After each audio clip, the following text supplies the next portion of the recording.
From the line, for the line, the mission of the Army Physician Assistant. Physician assistants are leaders in the military healthcare system and continue to play an important role in all branches of the military.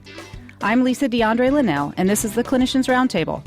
Our guest today is Captain James Jones, a physician assistant and the manager of the Interservice Physician Assistant Program, to discuss the training of physician assistants within the Army Medical Department. Hi, Captain Jones. Welcome to ReachMD. Hi, Lisa. Thanks for having me. Captain Jones, tell us about the Interservice Physician Assistant Program. The Interservice Physician Assistant Program has been around since the development of PA education, and it has evolved to where it's a tri-service program, which means that all military branches now send enlisted soldiers to train at that location.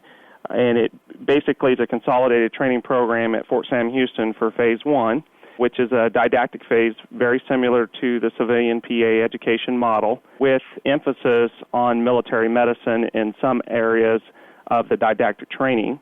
And then they go out to various Phase 2 sites, and currently we have 15 locations that they can go out and participate on hands-on training. And they do rotations in accordance with the same type of training model that a civilian PA goes through. However, they do have an opportunity for more hands-on contact in some of the trauma skill sets that may be required on the combat battlefield that civilian PA students are sometimes not able to be exposed to on their rotations. The Army program offers officers, warrant officers, and enlisted soldiers an opportunity to apply for the program. The Army trains approximately 150 active duty soldiers and 10 reserve soldiers and approximately 30 National Guard soldiers each year at the Interservice Physician Assistant Program located at Fort Sam Houston. That's where the didactic training is conducted. Graduates complete the program and earn a master's degree from the University of Nebraska and receive a commission upon graduation in the Army Medical Specialist Corps as a first lieutenant. And then they go off from there and practice as a physician assistant once they're board certified in the NCCPA certification and take care of soldiers. The program from the other services also send enlisted soldiers to participate, the Air Force and the Navy and the Coast Guard. The Army is the only branch of the service that allows commissioned officers and warrant officers, as well as cadets, to apply for the training program. Civilians are not allowed to apply directly to the program. They have to be in the military first before they can place an application for the training at Fort Sam Houston. Is this a new program? No, it is not. The Interservice Physician Assistant Program has been around since about 2000 in regards to training tri-service. Initially, the PA training model in the military was branched out. The Air Force had their own training program, the Navy, and then the Army. But then they decided to consolidate it for cost savings and better education. And now, being interservice, they rotate the program directors. The Army will have it for 4 years, then the Navy, then the Air Force, to give each branch of the service an opportunity to manage it. So let's talk about the civilian versus the enlisted PA. Do you have to be enlisted in the military to apply for this program? You do. So as a civilian PA, would I have to then enlist and then apply? Well, we do allow civilian PAs to join the military, but that's done through a different process. They don't have to go through the Interservice Physician Assistant Training Program to do so. This is only for folks who want to become PAs, but they don't allow civilians who want to seek that training to come in directly to the program. They have to enlist first or commission and then apply, and it usually takes 2 to 3 years of military service to become competitive for the training program. So I couldn't get accepted into the IPAP program while enlisting? No, you cannot. Right, and so there's a chance that if I enlist, I might not get in the program? Absolutely, and we receive a multitude of inquiries because PA school is so competitive in the civilian sector to get into from folks that would love to come in the military to do this training. However, we always advise them that, that although it's an opportunity that they can apply for, that they should consider other options if, in fact, being a PA is their primary goal. Are most of the people who get accepted medics? The mass majority of them have medical background. They don't necessarily fit in the category of medics, but there will be licensed practical nurses, respiratory therapists, pharmacy techs, EMT trained, or, base paramedic type training from the civilian sector that gives them the medical training that makes them competitive on the board. And what are the prerequisites required for an enlisted to apply for the IPAP program? The requirements for the program is that you have to have a minimum of 2 years of college, which basically the prerequisites meet the same type of prerequisites as you see at most PA schools. They have to have anatomy and physiology, chemistry 1 and 2, and the basic prerequisites of English 1 and 2 to qualify for a baccalaureate degree, psychology, college algebra, and then the other courses that they are required to have can be a mixture of humanitarian-type guidelines and history and things like that, which fit the normal degree process in order to qualify for the baccalaureate degree. However, about 80% of the applicants that are accepted in the program have a baccalaureate or master's, and some even a PhD in a variety of different fields that have been accepted for the program. If you're just joining us, you're listening to the Clinicians Roundtable. I'm Lisa D'Andrea Lenell, and I'm speaking with Captain James Jones, a physician assistant and manager of the Interservice Physician Assistant Program. We're discussing physician assistants in the military and their physician assistant training program. Captain Jones, let's talk about recruiting civilian physician assistants. What is the process for them to work as PAs in the military? Well, the civilian physician assistants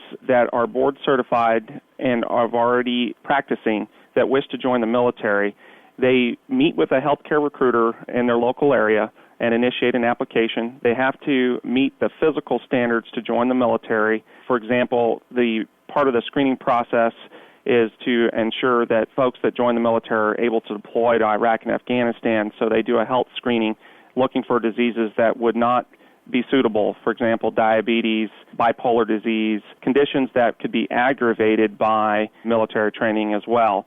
And then they do an application which requires 3 letters of recommendation and all their transcripts, and they're sent to a central processing area at Fort Knox, Kentucky, where they're boarded by peers, other physician assistants, and always a physician is on the board, and they evaluate to determine that that individual is qualified to practice medicine in the military and that they have the right background to be clinically prepared to serve in the roles that we are looking for in the military. Once they're selected, they are offered an opportunity to commission, and their commission rank is driven by their years of experience. If they're new graduates, they come in as first lieutenants. If they have a master's degree, if they're practicing physician assistants, they get half credit for their civilian work experience, which equates to rank in the military, so they can come in as captains, majors, depending upon their level of clinical experience.